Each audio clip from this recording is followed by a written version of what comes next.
السنغاليين اللي عايشين في المغرب، قال لك شي وحدين في مواقع التواصل الاجتماعي خاصنا نجريو عليهم وخاصنا نعاملوهم خايب، وداكشي اللي يستاهلوا على داكشي. علاش؟ على داكشي اللي داروا لنا في الملعب، وكاين شي بعض منهم بغاو يدخلوا للملعب وضربوا شي واحد وراه دابا في الكوما.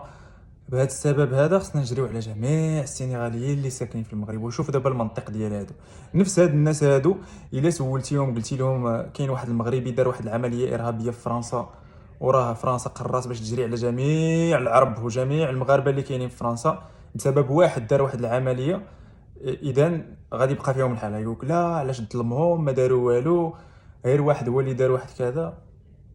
مش عارف بلي المنطق ديال عباد الله اللي دار الذنب يستاهل العقوبه. غلط شي واحد ولا غلطوا 10 ولا غلطوا 20 ولا غلطوا 100، هذوك ال100 ديال البشر غيتحاسبوا، يمشيو للحبس، يخلصوا غرامه. العقوبات الشديده دار فيهم. حنا ماشي مع الذل، حنا مع الحق. كاين الحق في حق من اظلم. فهمتي؟ هذاك اللي ظلم هو اللي غادي نركبوا عليه. علاش تحاسب واحد الناس ابرياء ما داروا والو؟ وعلاش تسب واحد الناس ابرياء ما داروا والو؟ علاش تسب واحد الناس؟ علاش؟ لانهم عنده الجنسيه الفلانيه، اذا غادي نسبوا مباشره.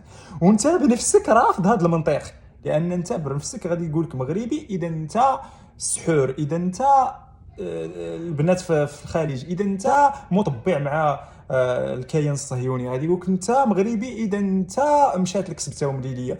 وغيبقى فيك الحاله تقول انا مواطن بريء، ماشي شغلي في هذا الشيء، انا ماشي ديال هذا الشيء.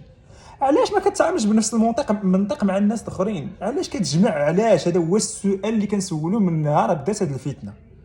الا دار شي واحد ولا دار واحد النظام سياسي، هذاك النظام السياسي راه عدد محدود من البشر، نقولوا كاع 1000 2000 10000 اسيدي مليون كاع، ولكن الشعب راه فيه 45 مليون ولا 100 مليون. ولا علاش تتعادى مع المصريين ولا مع السنغاليين ولا على الجزائريين؟ راه فيهم ناس ابرياء ما داروا لك والو. حاول تدخلها لدماغك وتعامل مع داك اللي غلط ولا دوك اللي غلطوا فقط.